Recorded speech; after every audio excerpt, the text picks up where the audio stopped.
Nizamabad MP Arvind Dharmapuri YSR ను చంపింది ఎవరో నాకు తెలుసు, నన్ను టార్గెట్ చేసి మాట్లాడితే చిట్టా విప్పుతా. నిజామాబాద్ ఎంపీ అరవింద్ ధర్మపురి హెచ్చరిక. వైఎస్ఆర్ కాంగ్రెస్ ని ఎవరు చంపారు? అయితే కాంగ్రెస్ లో వైఎస్ఆర్ ను ఎవరు చంపారు? కాంగ్రెస్ నాయకులే చంపిరా.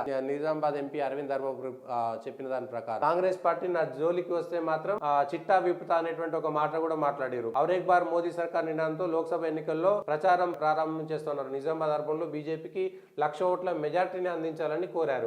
నిజామాబాద్ అర్బన్ సంబంధించినటువంటి సమావేశంలో కీలకమైనటువంటి వ్యాఖ్య చేశారు.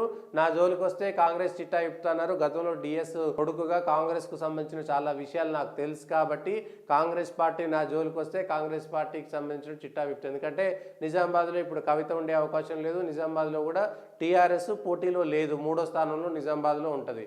కాబట్టి కాంగ్రెస్ వర్సెస్ బీజేపీ కాబట్టి ఇప్పుడు కాంగ్రెస్ కు బీజేపీకి మధ్యన మాటల యుద్ధం మొదలైంది. కాంగ్రెస్ చిట్టా విప్పుతా అని నిన్న అరవింద్ ధర్మపురి ఒక సంచలన వ్యాఖ్య చేసింది.